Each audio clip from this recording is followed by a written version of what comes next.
Hello everyone and welcome back guys to round 10 of the F1 2018 Williams Road to Glory Career Mode. Factory without issue. They'll be fitted to the car in time for the next session. So it's nice obviously to start your home Grand Prix with a bit of good news. We do actually have 2 upgrades going on to the car today, but unfortunately it will only be a double upload from Career Mode today, as I think I've sort of semi-mentioned in a couple of other videos. Just to let you guys know, I'm actually going to the Belgian Grand Prix, which means between now and Wednesday I need to get now and next Monday's Career Mode videos edited, recorded, and everything like that. So we'll be dropping down to 2 videos a day, hopefully to the end of Season 1, obviously, if I can get all the videos sorted. But if not, then it might drop down to a sort of 1 a day right towards the very end of this first season. But yeah, looking forward to this British Grand Prix in terms of, obviously, it's my home race. Mixed conditions as well in the race, but it's going to be tough in this Williams car. But let's move on then into free practice. Hello and welcome to FP1 for the British Grand Prix. It's a typical British summer's day here at soggy Silverstone, but the crowd aren't deterred, and neither are the teams, who are about to get today's running underway. So it's dark skies overhead then, and plenty of dark looks from the pit wall as well. A frustrating time for the engineers, Anthony Davidson, who I imagine were hoping for some dry running today. But it's absolutely chucking it down out there. Oh, well, you have to feel for the guys and girls on the pit wall, Crofty. You know, so much work goes into getting these 2 cars out on track, not just from the pit wall, but from hundreds of people back at the factory too. The race team here at the circuit are just the most visible part of a very wide operation. And then the rain comes, and you immediately know a bunch of things. First, you aren't going to get much running. Second, you're going to see a lot of useless data, even if you do get out there. And third, the odds of needing an emergency rebuild before qualifying just went through the roof. So free practice then, and well, we've already ended up with a little bit of a fault on the car. The lubrication system actually had a small leak, which was going to cost us a couple of minutes at the start of free practice 1, but a very, very moist free practice 1, obviously going along with, well, Silverstone's reputation of a huge amount of rain there. Coming through to finish the track prioritisation lap was only going to be a green score.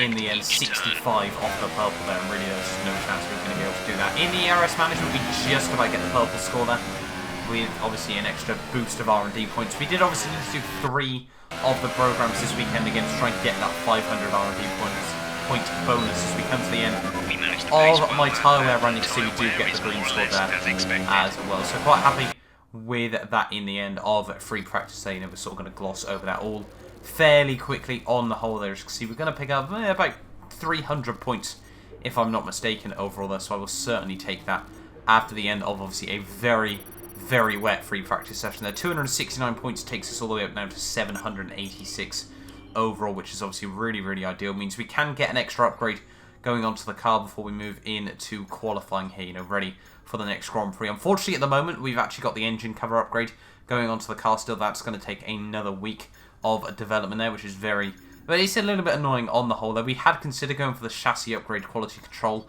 level 3, but I'm going to flick through a few more of the options. We did consider going for an extra upgrade on the aerodynamics as well. Obviously, we came to this weekend with 2 upgrades on that. I did consider doing another one there, but we're actually going to go with the aerodynamics quality control in the end. I really thought about trying to, you know, just go all out on the chassis, but, you know, I think it's starting to look like the chassis is somewhat stable now, so I think the aerodynamics will be something we need to focus on, as well as durability in this career mode as well there. So yeah, we're going to roll with the level 2 wind tunnel quality control unit there. And let's move on then into qualifying.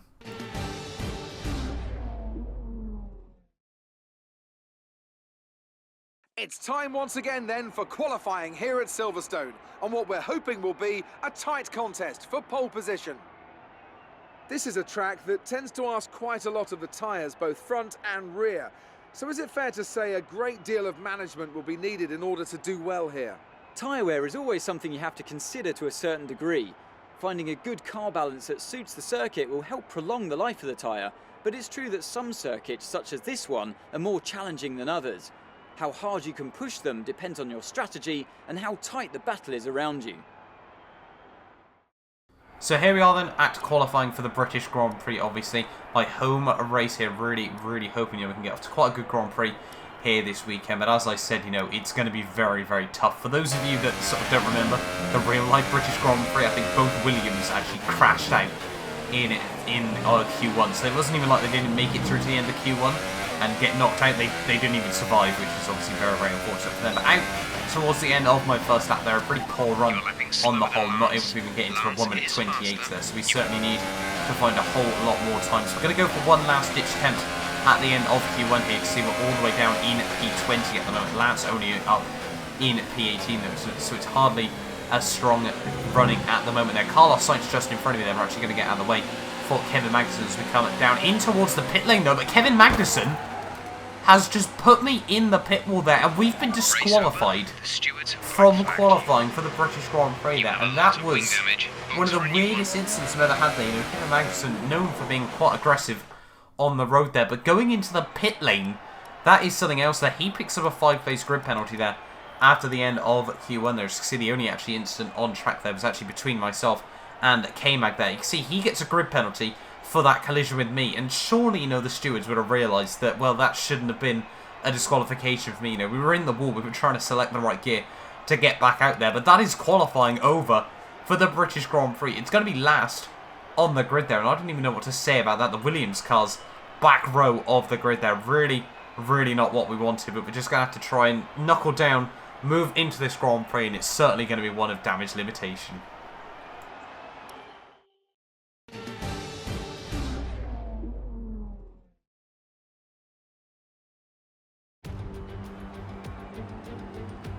The pain of parting is nothing to the joy of meeting again.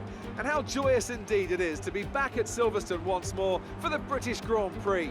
The queues to get in this morning extended miles back down the A43, such as the enthusiasm for Formula One in this country. The 3.6 miles of the Silverstone circuit in Great Britain is hallowed ground to the Formula One faithful. We have 18 corners that wrap around this former World War II airbase, and some good passing opportunities at the end of the DRS zones on the Wellington and Hangar straights.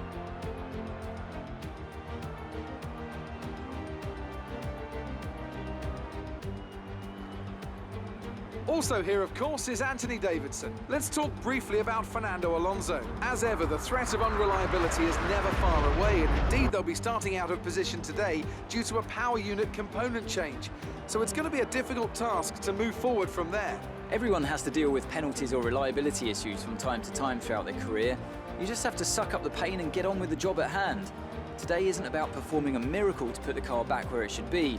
It's about effective damage limitation. We're almost ready to go then, and this is what the starting grid looks like for today's race. Kimi Räikkönen starts today from pole position, and starting alongside in P2 is Sebastian Vettel. Looking down the rest of the grid, we have Bottas, Ricciardo, Lewis Hamilton and Verstappen, Sainz, Hülkenberg, Perez and Charles Leclerc, Grosjean, Gasly, Kevin Magnussen. They'll be starting further back after an earlier grid penalty. And Ocon, Hartley, Ericsson, Stoffel Van Dorn and Lance Stroll, the Professor. And Fernando Alonso starts from the back of the grid. And with preparations almost complete, let's head down to the track. Okay, I know it's your home Grand Prix, but treat it like any other race. Don't take unnecessary risks.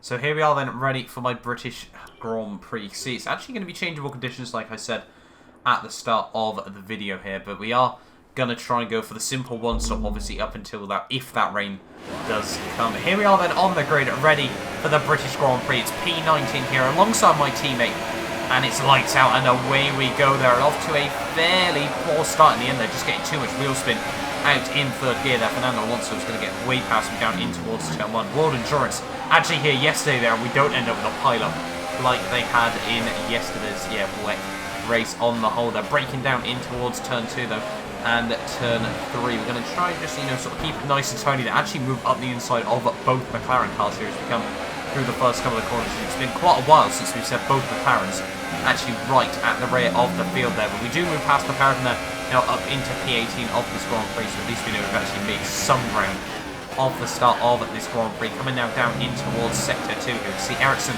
and my teammate Stroll as we come through this long hairpin corner here. Ericsson and Stroll still side by side. Ericsson going to be able to get better traction off the exit with the Mercedes power unit strapped to the back of this Williams car. Means that Lance is going to really have a good run down in towards the old turn 1 here. They're going to just about keep it side by side there. I'll run wide behind them there, so not doing too well from myself. Yeah, Lance will now move up into P16 of this Grand Prix as we come through. It's a long flowing. Just this section on a wheel is so satisfying when you do get it right there. Now onto the hanger straight here. Are we going to be able to get a run on Mark Ericsson? I'm going to use the overtake move, but it's not looking like we're going to be able to get close enough here. No, we're not. We think about actually going for a bit of a sniff up the inside there. Ericsson, yeah, he does actually back out of that. That's quite surprising that he obviously made, he gave me the room on the inside there. Now up into P17 of this British Grand Prix. Seb leads the way after lap 1 there, pretends to be shocked after that one there, but we have survived the first lap of this race, and now it's just going to be a case of trying to, carve our way slowly up through the field there. But one lap later, well, it was looking like it was going to be one of those races again where we sort of just found ourselves dropping away from the cars ahead of us there. We just basically had to hope for a bit of a train to start forming in the mid-pack. See, just a couple of laps later though, that is actually what was starting to happen there. A couple of cars actually side by side further up the road there, which is actually leaving me able to get a little bit closer back to this midfield group. Now, Charles Leclerc braking so early there down in towards the final chicane. They're actually going to give back that position there as well. It was completely evasive action as we came out down towards the final corner there. Mark Ericsson is going to be able to fly past me there as well. Fernando Alonso is going to think about going up the inside in towards turn 1 here as we enter lap 7 of this Grand Prix there, but fortunately for me, he's not able to go for that just yet. We think about, a sniff up the inside of Ericsson, but we are going to send it up the inside through turn 4 here, and almost a bit of contact made between the pair of us there. But after all of that, nothing really changed in the end there, so we will certainly take that, and still holding on now to P17 of this British Grand Prix. But on to the end of lap 8, you see the clouds are certainly getting a little bit more ominous here in this Grand Prix. A couple of drivers actually pitting in, but Ericsson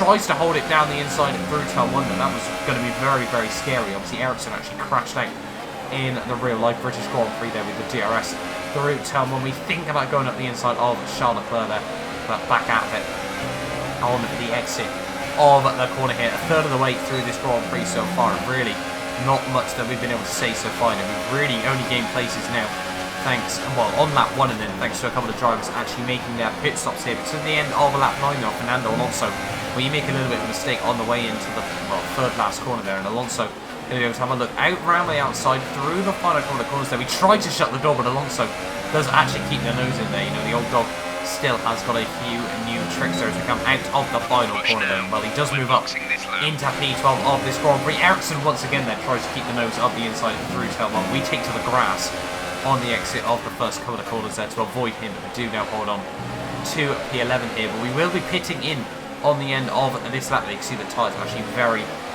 worn at this stage of the Grand Prix here. So we can look to the end of lap 10 here, going to bring the ERS down to none there. The revs down to lean as well. They try to save a bit of fuel as we come into the pit lane here, braking nice and tidily there. We're going to get very close to the back of Alonso there and actually end up in his gearbox there. That surely is not going to be very good for either of our cars then. Yeah, certainly a little bit of a weird one as we come down through the pit lane here at the British Grand Prix. It always frustrates me how slow the pit lane is here, but I take it it's obviously just so you don't pit in on the final lap of a Grand Prix and gain a couple of places there. But unfortunately, in the pit lane here, not able to engage first gear there, having to spam through the gears there just to find any sort of drive there, and that was really frustrating there. No idea what that was all about there. Really unfortunate. I did it exactly the same way as I do every other Grand Prix over the course of this season. You gauge first gear, pick up the revs, and the car just simply refused to. So that was really heartbreaking there. We were somewhere near other cars in this Grand Prix, but that's cost us a good sort of 7-8 seconds. You can see coming through the first couple of corners. There is the gap now to Fernando Alonso there, and Williams meant to have very good pit stops over this season, but so far that one was certainly by far the worst that we've had overall this season there. A couple of laps later though, on to lap 16. The rain is a few laps out yet, but it is coming.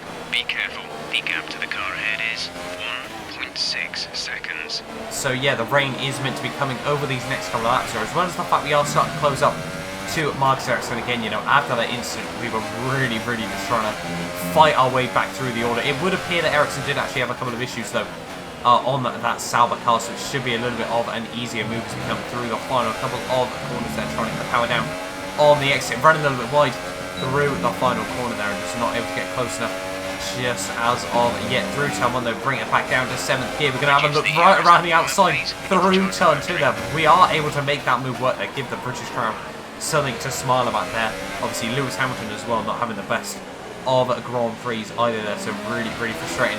Fought the Paris there, but we do now move back up into P18 of this Grand Prix here, and now it's just a case of waiting for the rain here. Ericsson tries to come back at me here. He's going to have a sniff down the inside there, even with the damage on that Sauber car, but we are able to hold it right around his outside through into Sector 2 there, and yeah, we are going to hold on to P18 here in this British Grand Prix, but a couple of laps later though, and well, you can see it is getting very, very ominous around this British Grand Prix circuit. I'm sure a lot of people will be getting the rain ponchos out as we come through the old turn 1 there, and there now is the rain here in this British Grand Prix, so it's probably going to be, you know, sort of a lap and a half before it does get wet enough. It's not going to be quite as heavy, I don't think, as Baku here, but really, hindsight is a wonderful, wonderful thing here. You can see we're 3 seconds behind Charles Leclerc just up the road there. I think the gap to Ericsson now is, well, absolutely monumental there. He's really, really struggled with that damage on that car there. I really, really wish we had pitted on the end of that lap. You know, didn't want to take too much of a risk at this late stage of the Grand Prix. It's certainly not been a race to write home about, and I certainly do not want to be finishing last at the end of this race. But 1 lap later, you can see the rain really, really starting to tumble at this British Grand Prix here. Something, you know, that I'm sure people have said many, many times here. Trying to get the power down on the exit onto the hangar straight there, and look at that save, correct, well, double lock twice as we move on to the back straight there. DRS now has been disabled as well, and yeah, that's certainly, it was quite a scary moment on the whole there, but breaking down in through one of the final corners there, just, well, Tokyo drift through that corner. My teammate Stroll breaking down into towards the pit lane there. We're going to have to follow him in on the end of this lap, just to get the car slowed down as we come into the pit lane there, but unfortunately, you know, we're going to pit onto a set of the wet tyres here, and well, it's looking like it's going to be a very, very quiet end to this British Grand Prix, you know. As I said, that first pit stop, you know, for some reason unable to engage first gear. This second pit stop as well, you know, we've got a little bit of a delay there. Do end up with no issues though in the pit lane there, but unfortunately, you know, all the guys behind me having to make that pit stops as well there, and well, it's going to be a very, very quiet end of the British Grand Prix. You can see Seb pretends to be shocked and wins the British Grand Prix that continues his podium streak in absolutely dominating fashion here. I think he actually only won this Grand Prix by just a couple of seconds. We actually pick up a 3-second time penalty coming through the final few corners of that Grand Prix for running a little bit wide in these tricky conditions there, but through the final corner, it's only going to be P16 in the British Grand Prix as we go through a pirouette through the final corner. That's the end of the race. We'll see you in Parc Fermé.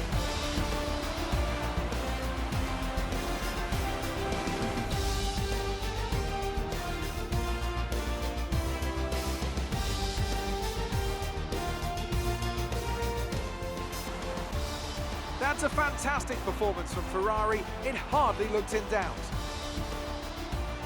And I have to wonder, Anthony Davidson, just what set them apart from the competition here. I think a large part of the result comes down to temperament. They were able to keep their heads when everyone around them was losing theirs, and that's allowed them to get the best out of the car, to maximise the strategy, and to stay out of trouble.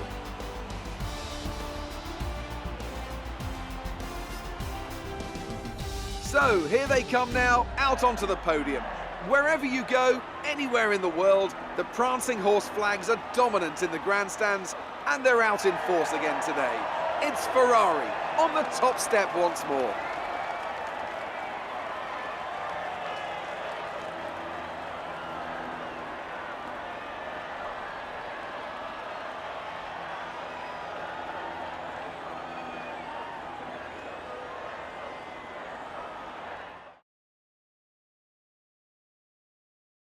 And now let's take a look at the driver's standings. It's a good result for Sebastian Vettel, who moves further ahead at the top of the table. Moving on to the driver of the day then. Anthony Davidson, who would you go for? Well, I think it has to be Fernando Alonso. He got the strategy spot on and consistently had the pace to come through as well. And now let's take a look at the constructors' standings. We saw a dip in form from the championship leaders today. Their lead has taken a significant blow. Meanwhile, Toro Rosso's strong weekend allows them to continue their march up the table. It was great having you with us for this weekend. I hope you enjoyed it as much as we did. Until next time though, goodbye. So there we are then, the end of the British Grand Prix here. Seb, as I said, able to take the win. 4 tenths clear of Valtteri Bottas there. Lewis Hamilton misses out on a podium there by 4 tenths of a second, so it's certainly not a good British Grand Prix for the homeboys there. Hulkenberg doing very, very well up in P5 with Perez in 6th, Magnussen 7th, Sainz in 8th, Ricciardo 9th, having a very, very torrid day out for him. Pierre Gasly, one of my rivals, up in P10 there. Good job by him to score points there with Ocon 11th, Alonso 12th. My teammate Stroll actually doing quite a good job there towards the end of that Grand Prix, up into P13 ahead of Hartley, Leclerc, myself. You can just see based on our fastest lap, no real pace in that Grand Prix. A very, very testing day out with Grosjean, Van Dorn and Ericsson rounding out the finishes there. Grosjean finished just ahead of a lap down there with Kimi Raikkonen retiring from that Grand Prix. In terms of the Drivers' Championship, well, the Red Bulls swap over with Hamilton still staying in the middle of them there, which was quite impressive to do so there, with Sergio Perez and Sainz able to both jump Fernando Alonso and Esteban Ocon there. Obviously the Force Indias swapping and the Spaniards swapping after the end of that Grand Prix there. And then further down the order, obviously Pierre Gasly with that 1 point in that Grand Prix is going to be able to jump Charles Leclerc there. So Charles back down to P19 there. Lance Stroll still the only driver yet to score in this Drivers' Championship there. And in terms of the constructors, obviously with Toro Rosso once again scoring that 1 point will carry a huge amount of weight there as they now jump back ahead of Sauber there in the constructors' standings there. We're pretty much, as I said, in no man's land at this stage of the season, with 20 points in the bag, all scored from me, I hasten to add there. But there we are then. That has been the end of the British Grand Prix there. As I said, a bit of a frustrating race on the whole. I would have liked a bit of a better result at my home Grand Prix. But there we go, that's racing sometimes. The German Grand Prix will hopefully be up later on today. We're now losing both of our rivalries as well. A huge, huge thank you, though, on the side as well for 8,000 subscribers. The support still is absolutely phenomenal on this series, and I do continue, I aim to continue grinding out this series as much as I possibly can. In terms of R&D, we do get that team gold bonus as well. Gives us 800 points, takes us now just over to, near enough 1,100 there. So we are going to get a couple of durability upgrades on the car there. Williams really, really not happy with that race result. We should be beating our number 2 driver there, but as I said, the pace. We've received invitations to new historic events. In that Grand Prix there. But yeah, we're going to upgrade 2 of the durability. We're probably going to go with the MG UK and then potentially the ICE wear as well. Probably 2 of the most important engine parts on the whole. There 520 points for the ICE, and then I think it's going to be 540 for the MG UK there. But there we are then. That has been the end of my home Grand Prix. We'll move into the German Grand Prix next time out. We've now reached the halfway stage of this Formula 1 season. Help me, obviously, if you can, subscribe to help me try to get to 10,000 subscribers on the whole. But as I said, I will hopefully see you guys this afternoon for the German Grand Prix.